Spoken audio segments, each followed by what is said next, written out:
Women are going to be the ones that hold the line against fascism. Women, and of course the men who support women. Fascism is of course built on racism, and a lot of times it's a socio-economic factor.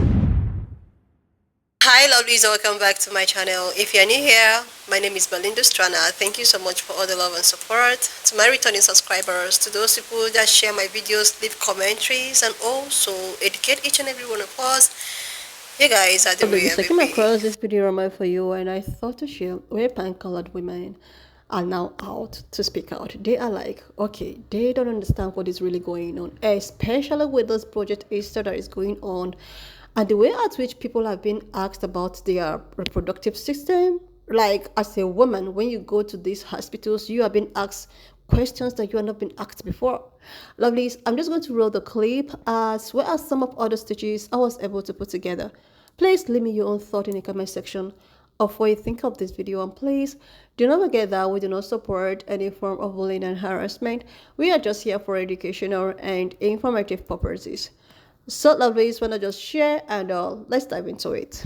Women are going to be the ones that hold the line against fascism. Women, and of course the men who support women. Fascism is of course built on racism, and a lot of times there's a socio-economic factor in there as well. But one of the factors that we're not talking about enough is the subjugation of women. In order for fascism to take off, women have to be completely dependent on men. This is of course because women make up 50% of the population. And if men want to be fascists, then, women have to be okay with that too. It's very hard to have a fascist government take over when you only have 50% of the population. Hitler knew this, of course, which is why he made a huge campaign to make sure that women knew that their place was at home. And the Heritage Foundation also knows this as well, which is why in Project 2025, they are targeting women and encouraging women to stay home and take care of the family. It's not to instill traditional family values, it is to make sure that women will subjugate themselves to men willingly. What's the number one reason why women don't leave abusive relationships? It's because it's financially based. They can't afford it. They're scared. How am I going to take care of myself and my children? How am I going to pay for rent? When they don't leave, the abuse just becomes normalized. It just becomes part of their lives. We've seen this in other countries. It's exactly what happened in Iraq.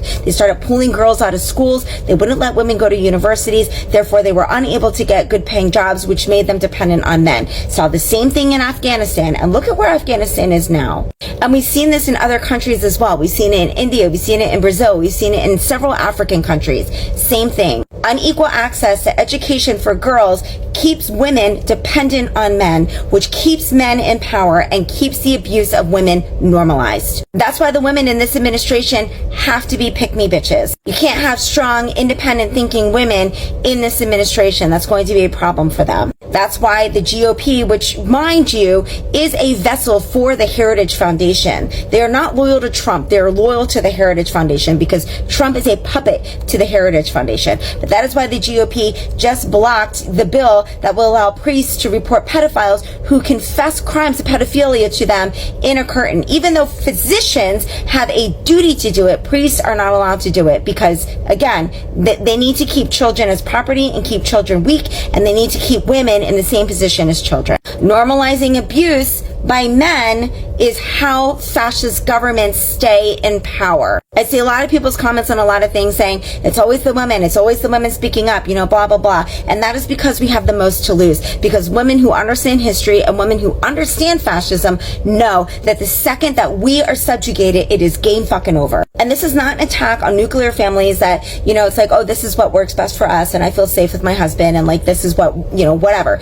That's not what I'm talking about. I'm talking about a collective of women convincing themselves that they should be trad wives. A collection of women convincing themselves that the only time their mouths should be open is to glorify and praise and protect the interests of men, Pam Bondi. This is why they don't want to release the Epstein files, because again, we have to make the abuse of women normalized. We've already normalized rape in this country, and don't tell me we didn't, because look who we elected into office. Countries that don't normalize sexual assault and violence against women don't elect somebody who was found liable for sexual assault into the highest office of their country. So yes, rape is normalized in America, and that is why they do not want the Epstein files released. Yes, it is to protect the orange-titted turd or whatever, but it is also because, again, we need to feed this rhetoric. Just forget it. Don't worry about it. We need to normalize rape and abuse of women. which is why it's going to come down to women to hold the line in this country against all this fucking bullshit that's going on. So if you are like me and speaking out, thank you, and just please, whatever you do, please do not stop. And if you're one of these wonderful men that support us and our voices, I cannot thank you enough. Thank you so much. We are the ones that are going to stop this from happening, but everybody needs to understand what the root is and why we're fighting it. I just want to tell you guys that it's happening. I'm located in Ohio, for reference. I went to urgent care yesterday because I've been feeling really sick. And I feel like it's a viral something, maybe COVID or something. But there's certain symptoms that I haven't had with COVID in the past. So I went into this urgent care and just to make sure it's not anything else. I got a COVID test, whatever. The appointment went smoothly. Except for then the doctor starts talking about, you probably do have COVID, but you should be fine because you don't have an autoimmune disease or asthma. And I'm like, no, I actually do. He was like, oh, we don't have anything on the chart for you. Yeah, because you didn't ask my medical history and didn't ask what medications I'm taking. So he gets back in the chart, starts doing the list of questions. Everything's normal, everything's normal, everything's normal. Then he starts playing 21 questions with my reproductive system. And I know, I'm a woman that goes to the doctor. I know that they ask, when was your last period, These questions were not that. It was, when was your last period? How long was it? Are you on birth control? Is there a chance you're pregnant? Are you using protection? When was the last time you were sexually active? Could you be pregnant? No. The answer to the question is no. Yet he proceeds. Male doctor, by the way. Well, when did you ovulate? Do you have a tracker? If you don't have a tracker, you should get a tracker. Did you have intercourse while you were ovulating? How long do you ovulate? And at first I was answering the questions because I was like, okay, this is just normal shit. And then it just kept going. And I had that sinking feeling hit me that I made a mistake. And so I spoke up, and I'm really bad with advocating for myself. I can do it, but I start having an emotional reaction because of shit in my childhood. So my voice got shaky and I kind of got teary-eyed because I felt like a terrible gut feeling. And I was like, why are you asking me this stuff? You didn't ask me my medical history or what medications I'm taking, but you're asking me all this. What does this have to do with potentially having COVID? And he's like, well, this is just routine. This is something we just have to ask. And I was saying I've never been asked all this before at an urgent care. Nonetheless, like a gynecologist appointment. But he was saying, well, we should do a pregnancy test. Have you taken a pregnancy test this month? And I said, no, women don't take pregnancy tests every month. Well, let's just rule it out. Let's have you take a pregnancy test. I said, no, thank you. I'm okay. And then I was like, would pregnancy make me feel this bad? And he's like, well, no. Okay, case closed. The fuck? I told him, I'm really uncomfortable with what you're asking me. And I'm uncomfortable with the fact that I gave you all these answers and I would like you to go back in my chart and take everything out. And he looked at me the way that men look at you when they're trying to gaslight you. He's like, why? What do you mean, why? In the state of Ohio right now, Ohio voted democratically to keep abortion rights. And the government is overturning that anyway. They don't care. So I explained that, with the state of the country and the laws that are being introduced, I don't feel comfortable having all this information tracked. And he was saying, well, it's just for our records. It's just trying to help you. And I just, reiterated that's not what I came in here for. It took several minutes of being like, delete that shit out of the system. You work for me right now. And him just being like, I don't see why you're so upset. I don't see why you're getting so emotional. But eventually he did cave and he said he deleted everything and just wrote that my menstrual period is normal. And I said, okay, let me see your screen. And he did. He did show it to me. But I'm very disturbed and just it feels really sinister to me, really too real. So I wanted to come on here and say that because I've never been interrogated and treated that way when it came to my own uterus. Located in Ohio for So all of what she just said plus the executive order that Trump just signed, basically saying that they can institutionalize whatever mentally ill person that they want, just made the question, why are you getting so emotional? Much fucking scarier. Because if they decide that you're too emotional, too unreasonable, oh well, you must be mentally ill. And then suddenly, instead of taking all of that information out of the chart, they're saying, excuse us one moment, and they're getting an orderly and a nurse to come, like, take you to the fucking psych ward. How long was it? Are you on birth control? Ladies, can we just agree from here on out? The answer is, that is not relevant to my care today. Let's move on. They don't need to know this. This lady came in for a COVID test. I promise you, none of the questions that she's talking about are relevant to COVID. Repeat it with me. This line of questioning is not relevant to my care today. Let's move on. And yes, I say this as somebody who has had a complete hysterectomy and has still been given pregnancy tests. They don't need to know that. They call it Project Esther, but it might as well be called Project Gilead, because that's exactly what it is. Have you heard of Project Esther? You need to. Because it's not just a conspiracy, it's already happening. And if you ever watch The Handmaid's Tale, this is how it starts. Project Esther is a faith-based federal initiative under the Department of Health and Human Services. It funnels taxpayer money into religious pregnancy centers that don't provide abortion or birth control. Just shame, misinformation, and fear.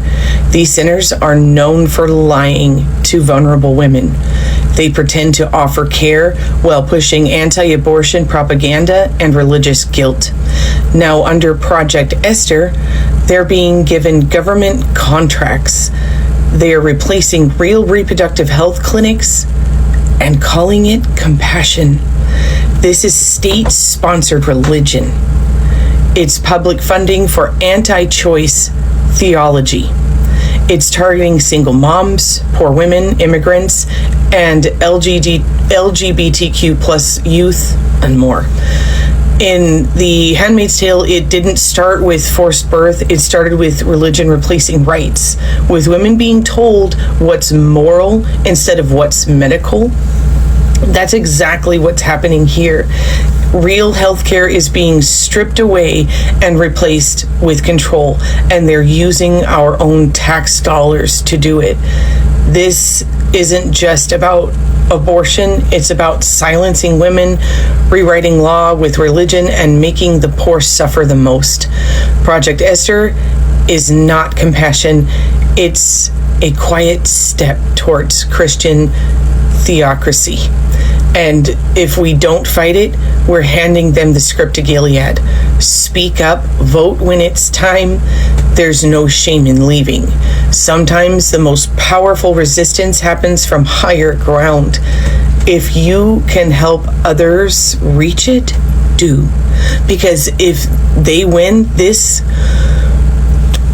we won't have to imagine The Handmaid's Tale. We'll be living it. But it gets worse. Project Esther is also being used to criminalize pro-Palestinian activism and free speech. It promotes surveillance, censorship, legal retaliation against students and activists, especially on campuses. It encourages the deportation of immigrants who criticize the state of Israel or express support for Palestine. It's part of a broader effort to crush the American left, targeting racial justice, LGBTQ plus rights, immigrants, protections, and even Jewish progressives who speak out against religious nationalism. This isn't compassion, it's coordinated authoritarianism control, and it is up to us to stop it. Stay in the know, call your congressmen, call your senators, sign petitions. Sources, U.S. Department of Health and Human Services, which is www.hhs.gov. This is a federal agency overseeing Project Esther. Their site confirms funding structures and official language faith-based initiatives. Also, rewirenewsgroup.com and what was it? Sorry, National Partnership for Women and Families. That is nationalpartnership.org. And then one more I'll give you. The rest I'm going to put down below for you and put some descriptions on what you're going to be reading there. But Democracy Now! Is another one, democracynow.org. So go ahead, look up those sources, read this information, be in the know. We cannot let this happen. With that said, have a beautiful day, my queens. I will talk to you soon. They call it Project. You're not going to believe this. There's another far-right plan, not just Project 2025. It's called Project Esther, and it's named after the biblical queen Esther. And you would think by using her name, it would uplift women, right? No. It does the exact opposite. Project Esther is the Heritage Foundation's latest blueprint to silence dissent, deport student protesters, and silence pro-Palestinian voices. Think of it like Project 2025, but darker. So why name it Project Esther, right? Well, because in Christian nationalist circles, Queen Esther is the symbol of a woman who knew her place, a woman who stayed obedient and followed God's plan through submission. And here's the kicker. The actual document says nothing about women's rights, nothing to protect women, nothing to keep us safe, nothing about gender justice, and nothing about equality. Not one policy for women, not one plan to protect us. They're using women's stories to push a completely male-dominated authoritarian agenda. Project Esther doesn't fight anti-Semitism, okay? It fights freedom. It's targeting anyone who speaks out and pushing Christian nationalist agendas. And women are being used as a pawn in this game. Please share this and speak out before they rewrite the ending for this. Have we had enough yet? Enough of letting incompetent, emotionally immature, sociopathic males run literally anything at all. I don't even want these people running a concession stand at this point.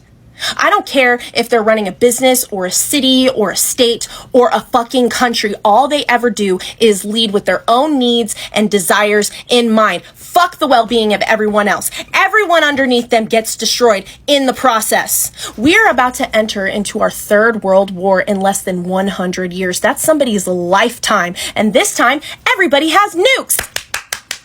And who's entering us into this war? A man.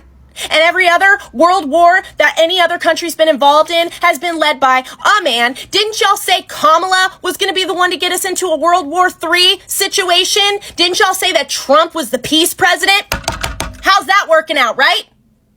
Some of us would really like to just live our lives in peace and raise our children and worry about the fucking PTO bake sale, not whether or not we're going to get nuked any fucking day now. I want y'all to name one war that's been started by a woman.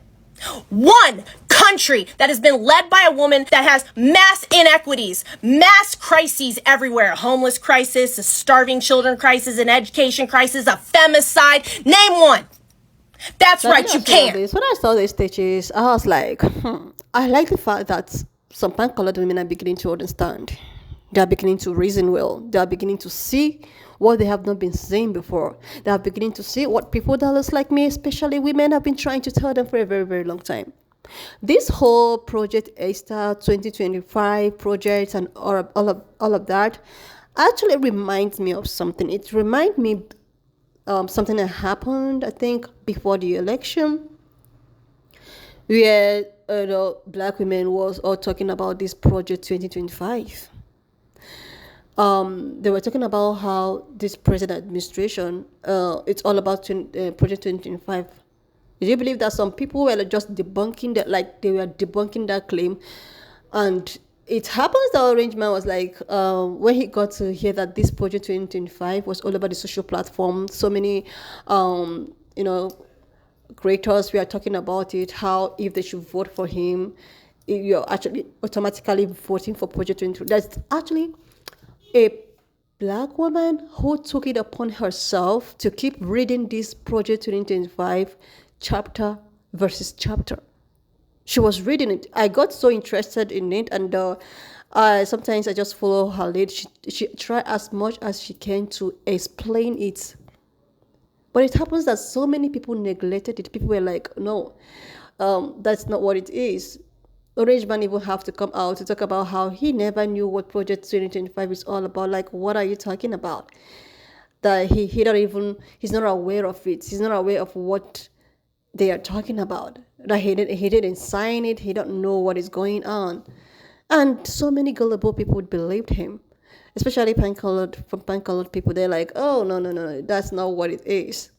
Especially pan-colored people. And now, all of a sudden, most of the things that is happening right now is just how it's all rated in Project 2025. And not only Project 2025 making people to flare up, complain, and all of that. There is another one that is on board, Project Esther, which they said it is even worse compared to Project 2025. Let's not forget that the Heritage Foundation leader, I think he's no more. And now these new questionnaires of just having to have maybe you're having headache or signs of or would I even say signs of anything, you are being questioned about your reproductive system. When I saw that stage, there is a particular comment that I read, and this lady was that she shared a very deep story. She talked about how she was ill and she went to the hospital. I don't know what really happened to her, but she was supposed to be given anesthesia, please correct me, which will actually make her to fall asleep and they will operate her or something. So when they got her operated and all of that, she was okay. She got home. Then 3 months later or 2 months later, she started feeling nauseous. She started feeling all of the signs of pregnancy. And she's someone that is in celibate. She's celibating. And she was like, she thought it's just other sickness and all of that. All of a sudden, she got to the hospital and they like, oh, you have to, they question her, your menstrual period and all of that. And they now advised her to run a pregnancy test. This woman found out she was pregnant. With not meeting anyone, with nothing, like all of a sudden. So, I staged a video about the birth rate declining. The birth rate is declining. And if women are choosing not to give birth because of the economy changes and the way at which the economy it is right now, if women should reduce giving birth, what makes you think that it won't affect the economy? Like it's going to drastically put down the economy. And that is it. This is what they are avoiding. This is what they don't want. That is why it's as if they have to look for other prevention measures. I also heard that there is a particular money, is it $5,000 that you've been given to if you desire or if you consider giving birth or getting pregnant. And I asked myself, is $5,000 enough to raise a child? Is it enough to raise a child? So if there is a desperate time, I think there is a need for desperate measures. That is why these guys are just looking for ways. And right about now, people that look like me, and now the pan-colored women are waking up. Anyways, lovelies, why not just leave me your thought in the comment section of what you think of this video. And please do not forget that we do not support any form of bullying and harassment. We are just here for educational and informative purposes. So please share this video, subscribe, and I will see you lovelies when I upload the next one. So now just leave me your own thought in the comment section of what you think of this video. Please do not forget that we do not support any form of bullying and harassment. We are just here for educational and informative purposes. So lovelies, why not just leave me your own thoughts, subscribe, and I will see you lovelies when I upload the next one.